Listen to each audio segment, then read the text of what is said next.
Oi, pessoal, bem-vindos a mais uma entrevista do Por Dentro dos Resultados. Eu sou o Figo, sou editor de negócios do Infomoney e, para quem não conhece, o Por Dentro dos Resultados, o PDR, ele é um projeto do Infomoney em que a gente entrevista executivos de companhias de capital aberto, sejam com ações listadas na Bolsa de São Paulo, né, na B3, ou no exterior.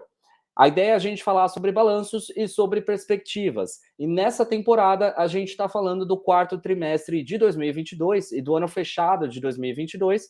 E antes de eu apresentar os meus convidados de hoje, eu quero pedir para você que está assistindo a gente, para já ir deixando o seu like nesse vídeo, se você ainda não curtiu, e se inscreva no canal do Infomoney se você ainda não for inscrito. A gente já teve um monte de companhias que passaram aqui nessa temporada, mas ainda tem coisa pela frente até o final dela, então para você não perder nada, se inscreva no canal, clica no sininho que tem aqui abaixo do player, assim você vai ser notificado sempre que uma nova entrevista for pro ar. Agora sim, bora lá.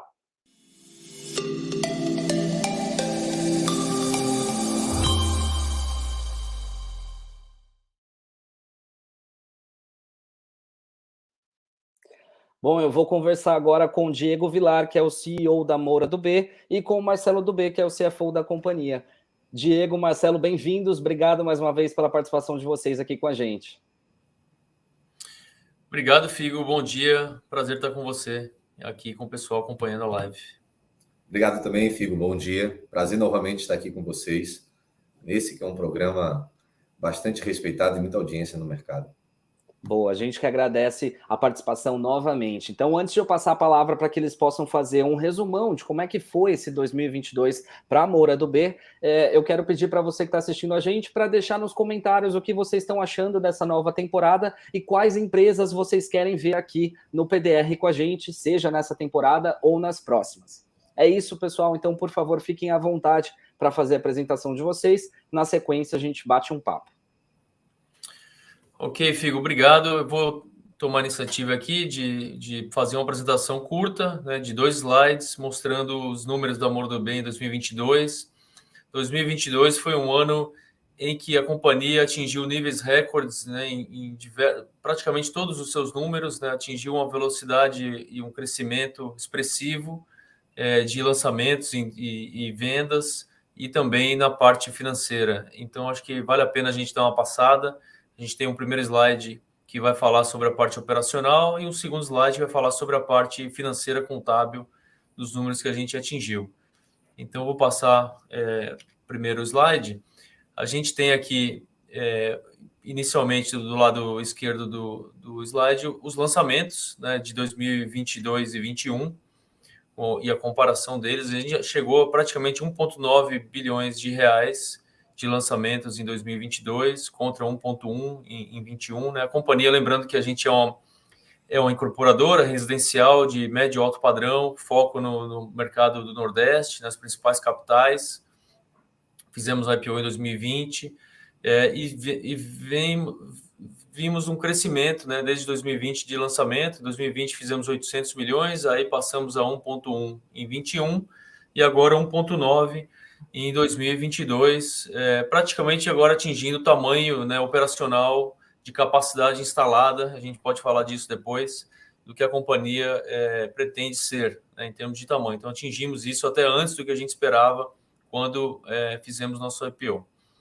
Isso equivale a 68% de crescimento em relação a 21, né? E na incorporação específica, a gente tem 2 linhas de negócio, né? Relembrando aqui as pessoas que nos acompanham, a gente tem a linha de negócio de incorporação tradicional, né? E a linha de negócio que a gente chama de condomínio, que nada mais é do que o mesmo empreendimento, né, de apartamentos residenciais, porém feito em regime de condomínio obra, onde o cliente ele passa a ser parte de um condomínio que financia a obra ao longo da sua construção, e a gente passa a ser uma construtora contratada pelos condôminos que estão produzindo aquilo, e a gente recebe por aquilo uma comissão ao longo do tempo. Então, a gente sempre disse que queria ter 1/3 desse modelo, condomínio, e 2/3 na incorporação. Atingimos isso nos lançamentos de 22. Abaixo na venda, né, a gente atingiu também aí 1 bi 345 milhões em 2022, um crescimento em relação a 21 praticamente estável, mas também atinge a velocidade de cruzeiro para o tamanho de companhia que a gente gostaria de ter, né? Isso é praticamente uma velocidade de vendas que entrega, né, as metas, mais do que suplantou as metas da companhia ao longo de 22. E com relação às vendas líquidas da incorporação especificamente, houve um crescimento sim de 23% expressivo no ano de 22. Do lado direito, a gente mostra aqui outros números bem significativos referentes ao ano. Então, 22, a VSO, que é a velocidade de vendas relacionada à oferta, atingiu 48% da VSO de lançamento quanto o líquido, praticamente iguais. E os distratos, um nível bem saudável de 8,5%. Nosso banco de terrenos, Land Bank, né, que é todos os terrenos que a gente tem, em 8,4 bi, que nos dá aí mais de 4 anos de lançamento, né, de reserva de mercado, e 5 entregas ao longo do ano, e 1,6 bi de estoque, que são hoje, dividindo pela venda, dão 16, 15 meses de cobertura de vendas, que é um nível também bastante saudável de estoque. Boa parte, vale ressaltar, que grande parte desse estoque é estoque em andamento, estoque novo, né, em construção, em produção. Menos de 100 milhões desse estoque é estoque pronto. Tá? Eu vou seguir aqui para o próximo, que é o destaque financeiro. Destaque financeiro, a gente vai falar aqui de receita, lucro líquido, lucro bruto e caixa, né? Então, receita, a gente teve um crescimento de praticamente 30% para 800 milhões na receita líquida. Tá? Disso, 511 veio da incorporação e 288 veio do condomínio. Abaixo, na esquerda, lucro bruto, a gente vai falar aqui 280 milhões de lucro bruto em 2022 contra 245 em 21, crescimento de 14%. A margem ficou em 35,1%. Tá? A margem média nossa compõe a margem da incorporação, que é mais próxima dos 30%, junto com a margem do condomínio, que é mais próxima dos 45% a 50%. À medida que a gente vai trazendo mais incorporação, esse mix vai vindo mais um pouco para os 30 e alguma coisa, entre 30 e 35%. Então, essa é a nossa margem estável ao longo do tempo. Lucro líquido, a gente atingiu 105 patamar acima de 100 milhões, né, pela primeira vez. Ano passado foi o primeiro ano de lucro aí, após o turnaround da empresa, e agora um patamar acima dos 100 milhões. Né, estamos em crescimento desses resultados, com a margem de 13,1%. E geramos caixa, mais um ano, em 69 milhões, abaixo aqui à direita. São 240 milhões de caixa gerado desde o IPO, por todo o estoque pronto que a empresa tinha, né, quando fez o IPO, e pela própria condição de ter esse business gerador de caixa, que é o condomínio, a gente conseguiu gerar. Agora a gente atinge o pico de produção das obras. Esse ano de 2023 deve ser um ano que usará a caixa, né, ao longo do tempo. Não, a gente deve agora ter um ciclo onde é o pico das obras, então 23 e 24 deve ser um ano que usará mais caixa e deve retornar esse caixa ao longo de final de 24 para 25, atingindo aí até em 25 uma possibilidade de distribuição de dividendos. Dívida líquida, para finalizar, o índice de dívida líquida sobre PL em menos 10%, 11%. Então, ou seja, caixa líquido, a empresa terminou, né? Então o ano continuará assim, muito provavelmente ao longo de 23. Era isso que eu tinha para comentar. Acho que agora a gente abre aqui para as perguntas e respostas à vontade. Boa. Valeu, obrigado, Marcelo, pela sua introdução. A gente já recebeu ao longo da semana algumas perguntas de leitores, quando a gente anunciou que ia fazer entrevista com vocês. Daqui a pouquinho eu vou para elas, mas eu queria começar a nossa conversa aqui, o nosso bate-papo, perguntando sobre cenário, né? Porque, enfim, a gente já teve um 2022 que foi um cenário de pressão inflacionária, de juros altos, isso não só no Brasil, fora do Brasil também. E, de alguma forma, quando os juros estão mais altos, isso acaba afetando o mercado imobiliário, acaba deixando o custo dos financiamentos mais elevado, enfim. Como que isso afetou vocês em 2022 e como que isso vem para 2023? Já que a gente tem essa expectativa, né? Semana passada a gente teve reunião do Copom, a Selic foi mantida em 13,75 ao ano, existe essa percepção de que ela deve ficar num patamar elevado por mais tempo do que se esperava antes. Como que isso afeta o setor de vocês e as operações de vocês especificamente para 2023? Vou ficar com ela aqui, tá, Marcelo? Vá. Pode ficar. Figo, eu posso complementar com o Marcelo, dividir ela com o Marcelo, mas eu vou abrir aqui, dando um pouco da visão do que foi o ano que vem, mas tentando dar uma olhada um pouco mais para frente. 2022 a gente foi mais impactado no quarto trimestre, basicamente ali em outubro, um pedaço de novembro, mais pelos efeitos das incertezas políticas do que em si do cenário macroeconômico, até porque o país vinha numa trajetória de surpresas positivas, arrecadação fiscal, inflação, crescimento, do que o que previsto no início do ano pela grande média dos economistas que apresentam o relatório. Então, ele veio caminhando bem e a confiança é muito importante para o mercado imobiliário. Óbvio que a taxa de juros é o que faz a engrenagem girar, o enquadramento da renda, o custo do capital alocado a um projeto de capital intensivo, mas a confiança é o primeiro grande pilar na tomada de decisão de compra do imóvel e o país vinha bem. Dezembro, a gente se recuperou e Marcelo acabou de mostrar como é que a empresa fechou o ano sobre patamares de vendas. Só que a nossa expectativa é que já começasse a sinalizar, já no primeiro semestre desse ano, uma trajetória de redução da taxa base de juros no Brasil. E o que a gente vê é que o governo não começou bem, ou a transição não foi boa, e o governo não começou com uma boa pauta, tem sido mais discurso do que ações práticas, e o cenário econômico vem se degradando ao longo dos meses. Então, o que a gente, enquanto incorporador, tem que fazer é observar esse cenário com muita cautela e tomar todos os cuidados para proteger o caixa da companhia, proteger os estoques, ou seja, ter baixo índice de estoque, não ter muitos produtos ofertados e ir regulando em função do VSO. E essa é a mensagem que a gente sempre passa. A gente tem otimismo em relação à marca, ao nosso mercado. A gente tem tido, agora, essa semana está fechando o primeiro trimestre do ano, a nossa expectativa é de uma boa performance de vendas alinhado com o que a gente viu ao longo dos trimestres do ano passado. Porém, quando a gente olha para frente, eu particularmente tenho uma preocupação muito grande com essa taxa de financiamento à pessoa física para financiamento do imóvel e o não crescimento da renda ou um possível cenário de inflação corroendo ainda mais a sua capacidade de se endividar. Então, a Moura, ela tem, como o Marcelo bem colocou, uma posição de caixa líquido, baixíssima alavancagem. Se você olhar em relação ao patrimônio da empresa, deve ser a menor das listadas na Bolsa, se não uma das menores.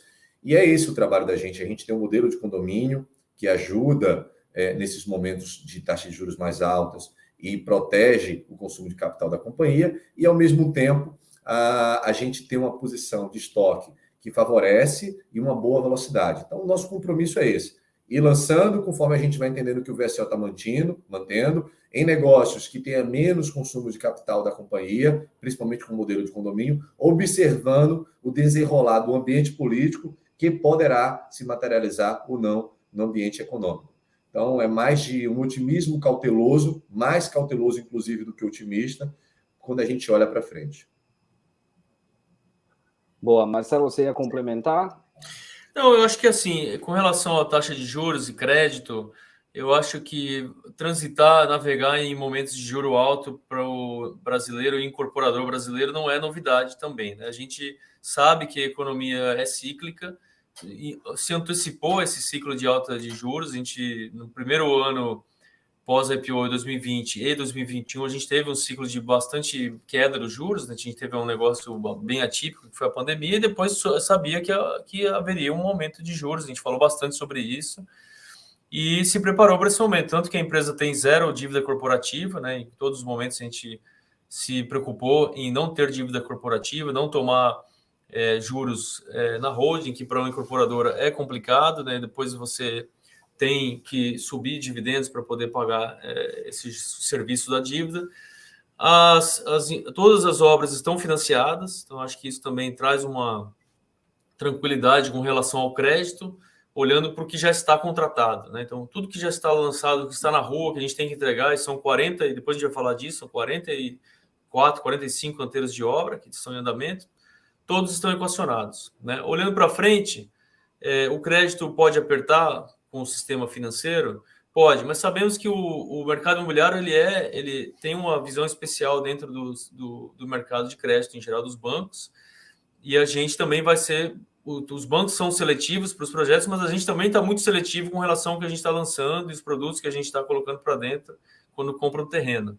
Então, há um otimismo cauteloso, né, uma cautela, mas há uma confiança de que a gente não vai ser impactado com relação à crise de crédito, né, dificuldade de acesso ao crédito. O que vai acontecer, sim, é um custo mais alto. Então, precisa dar muito valor a qualquer tipo de despesa em cash, né? Compra de terreno a gente tem feito, em sua grande maioria, nesse Land Bank que está ali, 8,4 bi, 80% foi feito em permuta, né? Não se usou caixa da companhia.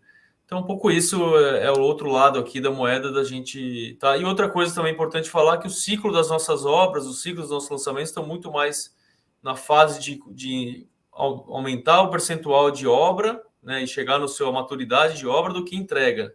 E na hora da entrega é onde o cliente final vai lá no banco, toma o financiamento para fazer o repasse com as incorporadoras e pegar a chave.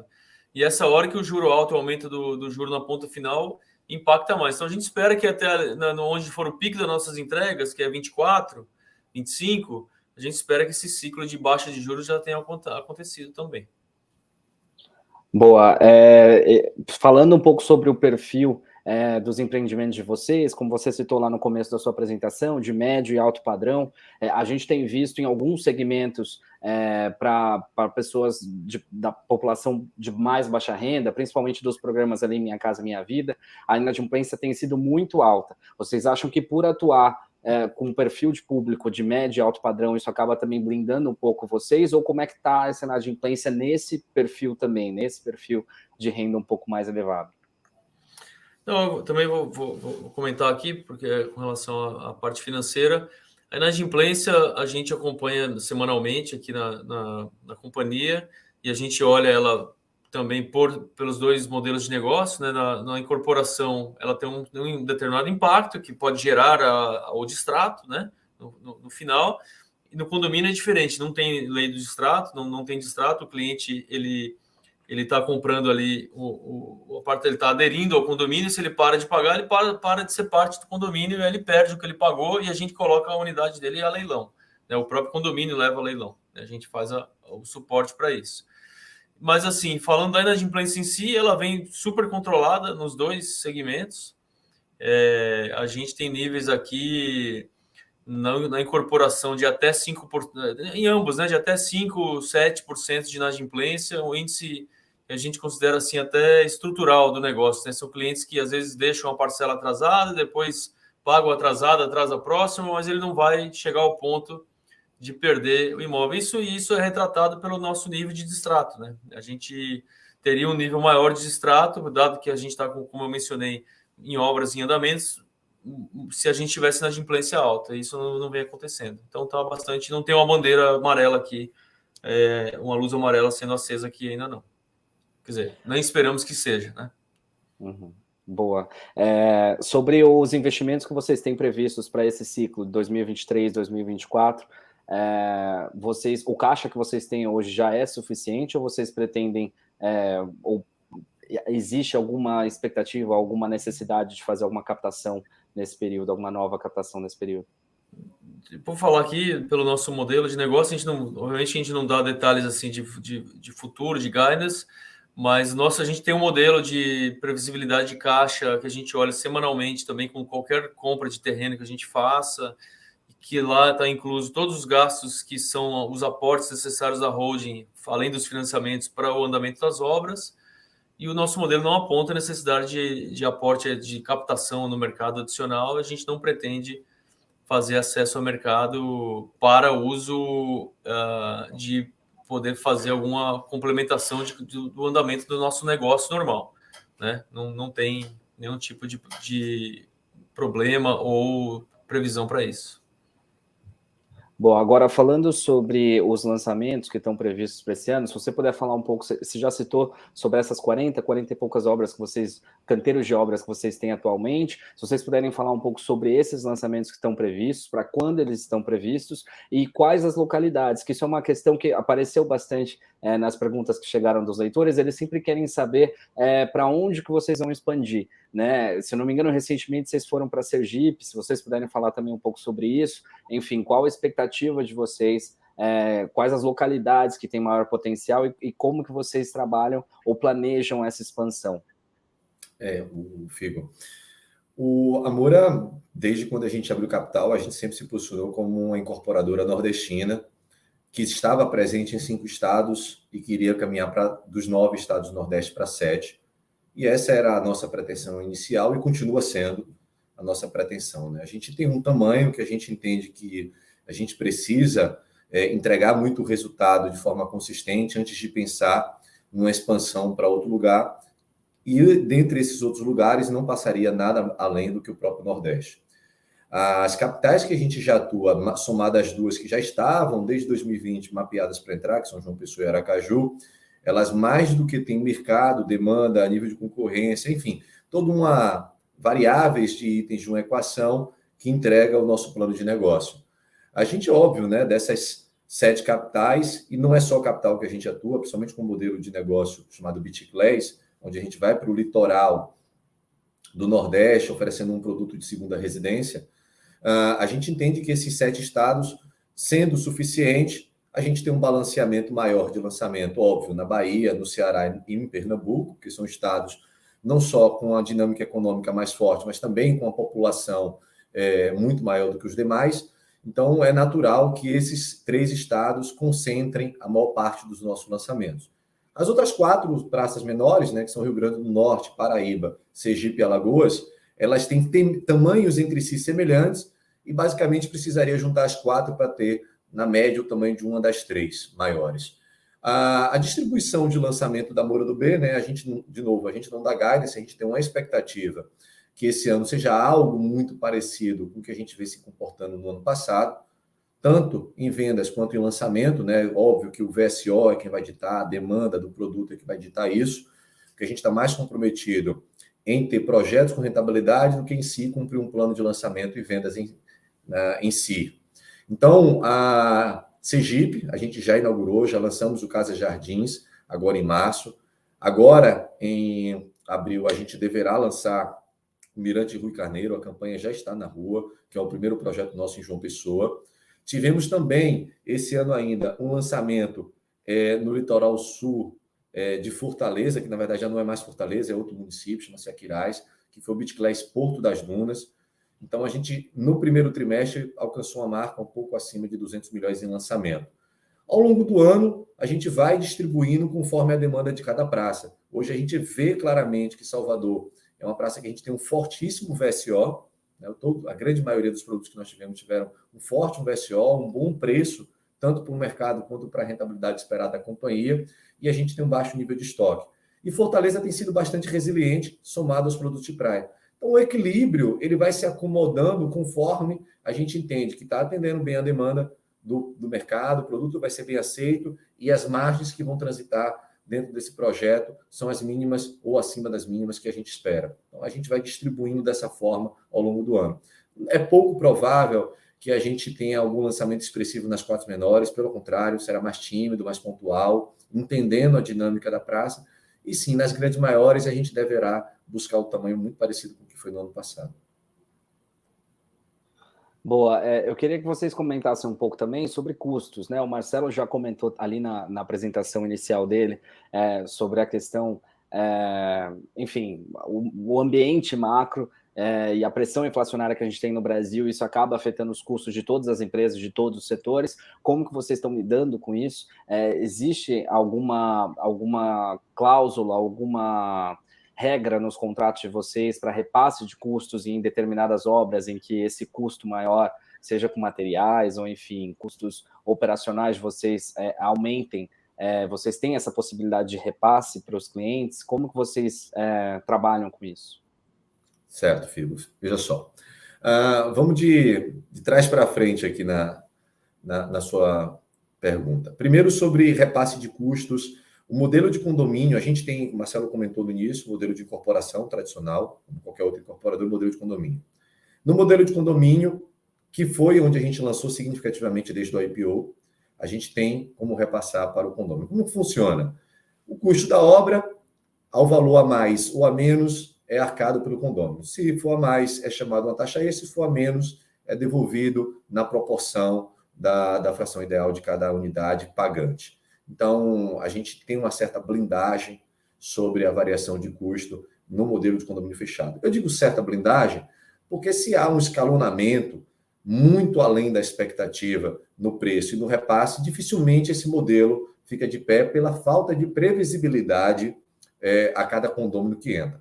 A gente faz isso há 40 anos e só faz porque tem tido muita assertividade ao longo desses mais de 120 projetos já feitos em condomínio fechado. Na incorporação, a gente segue exatamente a mesma dinâmica de qualquer outra incorporadora. O preço de vendas, ele sofre variação para mais ou para menos quando está no estoque em função de mercado. Depois de vendida, correção de INCC. O que a gente viu ao longo do tempo aqui na Moura do B, desses últimos 3 anos, é que o pior da inflação aparentemente passou. A gente tem tido uma inflação desde os últimos 6 meses aqui, um pouco mais branda do que ela foi nos 24 meses anteriores nesse período. Eu não acredito que a gente vá sofrer uma alavancagem de custo como nós vimos em 2021 e 2022 para os próximos anos, basicamente porque o imóvel subiu demais no custo de construção e isso achatou a margem da grande maioria das incorporadoras. Se continuasse dessa forma, as incorporadoras iam parar de lançar, reduzir a demanda, a oferta ia aumentar, ia desequilibrar e o preço teria que ser regulado.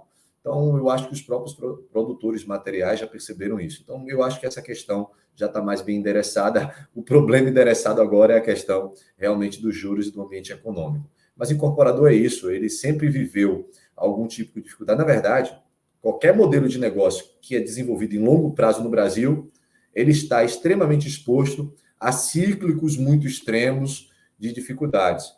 Mas o Brasil é assim mesmo, o Brasil sempre chega muito próximo do precipício, volta para longe, ele nunca pula, né? Então a gente não tem essa pretensão de ter asas e se jogar além dele. Boa, essa dinâmica que você até comentou um pouco antes, Diego, sobre esses 2 braços, né, de condomínio e de incorporação. E até você chegou a comentar que a ideia é focar mais no condomínio. Por que isso? Se você puder falar um pouco sobre qual é a vantagem principal para vocês em ter mais condomínios do que incorporação e como que fica essa proporção nesse ano especificamente por conta da dinâmica que a gente está falando sobre o cenário? Eu gostaria muito que a empresa pudesse só fazer condomínio. A bem da verdade que poder nós podemos, só que a gente seria de um tamanho muito menor do que nós somos hoje, porque no modelo de condomínio, o cliente, o condômino, ele tem que pagar todo o valor do apartamento durante a fase de execução. Então, você imagina que num país de renda baixa como o nosso e na nossa região, essa fatia da população capaz de adquirir um modelo de condomínio é muito menor do que aquela que, somado a essa, pode tomar crédito para o financiamento imobiliário através da incorporação normal. E eu digo que se pudesse, seria excelente, porque a gente tem vários mecanismos positivos. A gente consegue ter um alcance de dimensão com muito menos capital intensivo, principalmente se houver a permuta física, que é o normal, né? Mais de 80% do land bank da companhia foi contratado através de permuta física. Então, o cliente, ele suporta toda a exposição de caixa do projeto. Há uma antecipação de resultados para a companhia. Normalmente, no modelo de incorporação, quando termina o ciclo, dando tudo certo, é que o incorporador começa a trazer o seu capital de volta. No condomínio, no primeiro dia, ele começa, né? A gente tem o pagamento da torna, que é o terreno, a gente tem o pagamento da taxa de administração e já na cabeça a adesão. Basicamente, a Moura é prestadora de serviços nas 2 receitas e ela faz uma comercialização de um ativo imobiliário que é o terreno através da torna financeira. Então, ele tem diversas vantagens em relação à incorporação para nós e a gente teria um alcance ainda maior, com muito menos capital intensivo, com menos exposição ao risco. Quando eu digo ao risco, é como o Marcelo colocou no início da apresentação. Você aderiu a um condomínio, você não desiste dele. Você é dono de um pedaço daquele negócio. Então, ele é blindado de distrato. Se você não tiver capacidade de pagar mais, ou você repassa a sua cota, ou vai a leilão para alguém assumir o que falta pagar, que passa também a ser uma boa oportunidade de negócio depois que a pessoa tenha pago várias cotas. Por outro lado, a variação do custo, né? Onde uma obra às vezes fica mais barata e aumenta a margem de um incorporador, mas isso não é sempre normal. O normal é ela ficar em linha, um pouco acima. Quando ela fica acima, você também pode chamar uma taxa extra e completar o projeto.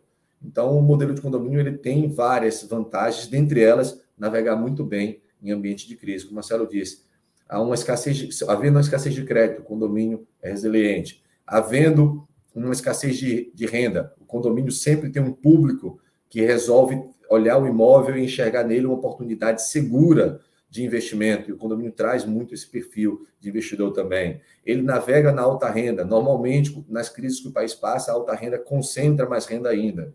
Então, ele é um modelo bastante vencedor e a Moura conseguiu, ao longo do tempo, sofisticar a metodologia de execução dele.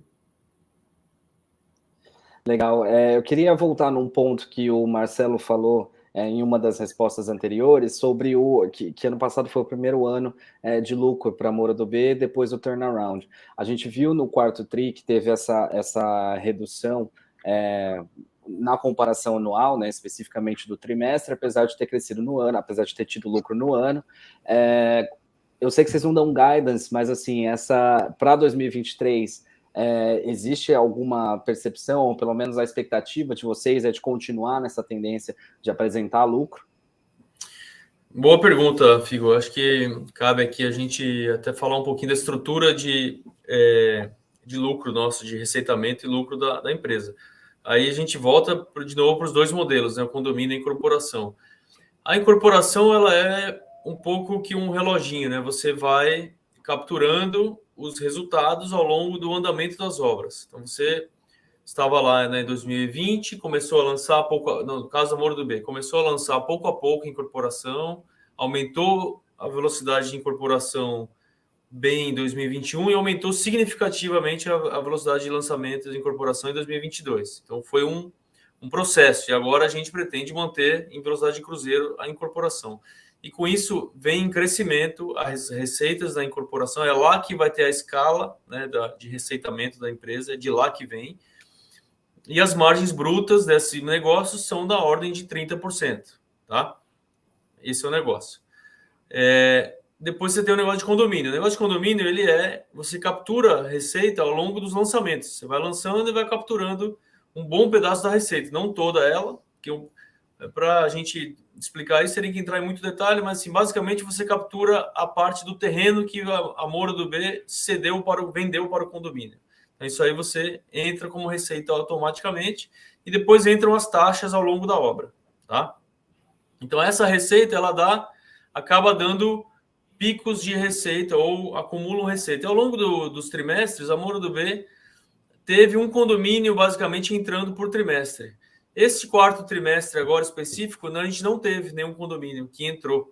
Então, o nosso lucro líquido abaixou justamente na proporção do que é a média que a gente chama de torna do terreno, né? Normalmente ela é na faixa de 15, 20, vai de 12 a 25 milhões líquido, né? Uma torna de um terreno, dependendo de como a gente comprou, quão relevante ele é e tal. Então, nesse momento, a gente não teve a torna do lançamento que a gente fez agora no começo do ano, vai ter agora. A gente não teve nenhum no quarto TRI, vamos ter agora no primeiro TRI. Isso a gente já pode dizer, porque os lançamentos já estão aí. O lançamento do Beach Class Wave, que foi feito no quarto TRI, não deu tempo de entrar o ganho do terreno no quarto TRI. E aí o mix de margem fica basicamente puro de incorporação, e aí você tem a despesa completa da companhia. A estrutura fixa de despesa, ela passa no resultado e vai continuar passando. Essa estrutura fixa de despesa, a gente não espera grandes movimentações nela, tá? A gente atingiu o tamanho de cruzeiro dessa estrutura, deve ter um crescimento vegetativo do D&A, que é normal, né? Com relação à inflação, né? Aumento do custo de serviços, etc. Mas em termos de tamanho, a gente atingiu ali onde a gente gostaria de estar. Já amortizamos aí, colocamos para dentro os custos dos escritórios novos, né, de Aracaju e João Pessoa. Mas, assim, em termos de resultados, a gente vai continuar colhendo os resultados da incorporação, eles vão continuar empilhando, né, você fica empilhando os resultados das obras à medida que elas vão andando. Então, a tendência é que a gente tenha um ganho de margem operacional, né, que eu chamo de alavancagem operacional. Você tem a parte fixa da despesa e o lucro bruto em cima aumentando. E aí você vai ter, ao longo do tempo, um aumento do lucro líquido, tá? E o condomínio deve ter o tamanho dele de 1/3 da companhia, se mantendo. Eventualmente, quando você não tiver num trimestre, você vai ter no outro, mas na média do ano, a tendência é subir em relação ao ano passado. No final da sua pergunta, com relação ao ano passado, a tendência que o modelo mostra é subir com relação ao ano passado. Eu só queria fazer um adendo aqui. A virada de lucro não se deu do ano passado, tá? Em 21, a Moura já teve um pouco mais de 80 milhões de lucro, então ele se deu de 20 para 21. Verdade, foi um ato falho aqui, foi 21 o ano fechado, verdade. Boa, explicadíssimo. Eu queria trazer só um último tema aqui para a nossa conversa, que é um tema que também sempre chega para todas as empresas que passam aqui no PDR, as perguntas que os leitores enviam, que e até o Marcelo já deu até um spoiler sobre essa resposta, que é em relação à remuneração acionista, em relação a dividendos. Qual a expectativa da empresa em relação a isso? O que os investidores podem esperar? A gente sabe que, enfim, a dinâmica das incorporadoras é diferente de outras companhias, mas, enfim, o que os investidores podem esperar em relação a pagamento de proventos? Bem, o que eu estava falando, a gente tem um ciclo de crescimento e de uso do caixa. Agora é um momento onde o uso do recurso é importantíssimo para a entrega da safra, das safras que vieram sendo lançadas ao longo dos últimos 3 anos. A empresa, quando fez a IPO, também tinha um prejuízo acumulado no seu patrimônio líquido, né? Então, isso impediria a distribuição de dividendos. Esse prejuízo acumulado vem sendo absorvido com essa obtenção de lucros, né, nos últimos 2 anos, vai continuar sendo absorvido em 23 e 24, e aí a gente espera estar tendo essa conversa aqui daqui a 2 anos e 25 com relação a dividendos, né? Tudo que a gente projeta aponta para uma geração forte de caixa a partir do segundo semestre de 24, né, com o retorno dos repasses das obras que vão estar sendo entregues, e, paralelo a isso, os lucros vão ser suficientes para mais do que absorver o prejuízo acumulado, e aí você, então, vai poder, e é obrigado a, né, distribuir 25%, a gente, eventualmente, poderá até ter um espaço para mais do que isso em 25%. A ver, né, quando chegar lá. Quando chegar lá, eu pergunto para vocês aqui de novo, pode ficar tranquilo. Eu queria agradecer, então, Diego Villar, o CEO da Moura do B, e o Marcelo do B, CFO da empresa. Obrigado pelo tempo de vocês, pela disponibilidade por virem aqui, terem contado como é que foi esse 2022, o que a gente pode esperar para esse ano da empresa. Então, muito obrigado mais uma vez. Figo, eu que agradeço o convite mais uma vez, é um prazer estar aqui com você. Tudo que vocês precisarem, a gente está à disposição. Reforço aqui a toda a nossa equipe de RI, sempre à disposição para esclarecer qualquer dúvida, qualquer outra demanda dos nossos investidores ou potenciais investidores. É isso aí, Figo. Obrigado mais uma vez. Muito bacana participar com a Infomoney. E a Moura do B, o setor de RI, fica aberto para quem quiser ter mais informações.